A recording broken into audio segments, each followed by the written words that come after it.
Primary sources in the dance studio. Creating a primary source resource for K-12 dance educators. When you picture dance education, you likely picture students moving through space in a dance studio. However, part of a dance education is learning about the legacies of the dancers that come before you. Often, this dance history is passed along orally. However, this oral tradition can be enhanced by the inclusion of primary sources. The goals of my project were to connect dance educators to archival institutions, create an easy-to-use primary source resource, and empower dance educators to find primary sources that fit their personal classroom needs.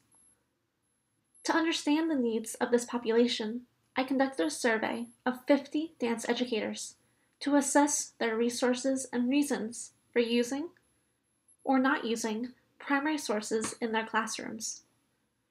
The three main reasons why dance educators did not use primary sources at all, or more often, was the lack of accessibility of the resources, lack of age-appropriate resources, and lack of time. These three reasons are valid concerns from dance educators, but they seem to continue the ideology that archives are inaccessible and difficult to navigate. Using these reasons as my framework, I sought to create a resource that addresses these concerns while dispelling the myth of inaccessible archives.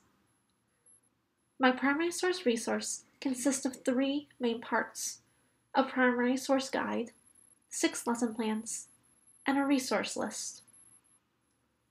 In the primary source guide, I aim to empower dance educators with both information searching skills and knowledge about how archival institutions operate. With this guide, I address the concern that archives were perceived to be inaccessible and show how to make finding primary source materials more accessible. I created 6 lesson plans that fall into 2 major categories: primary sources inspiring movement and historical dance research and writing.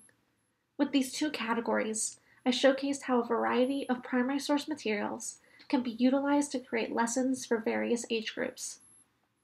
Finally, I sought to address the lack of time that teachers have by creating a resource list that connects teachers to archival institutions across the United States. By having a list of institutions that held the type of materials that would be beneficial to dance educators, I hope this will save educators time when looking for classroom materials in the future. This primary source resource will be distributed across dance educator networks later this spring. To ensure that my resource is compliant with copyright laws, I am in the process of obtaining the copyright for all of the primary sources that I am using for these lesson plans. While I'm not publishing the resource, I am distributing it and want to ensure that the proper permissions have been secured. It is my hope that this primary source resource allows teachers to find relevant dance archival material more easily. However, I also realize that my resource is just a first step at addressing a larger gap in dance education, using primary sources to teach dance history at the K-12 level. I hope that this research can spur more work on lesson plans and primary source guides in the dance education field, because who better to learn dance history from than the people who danced it?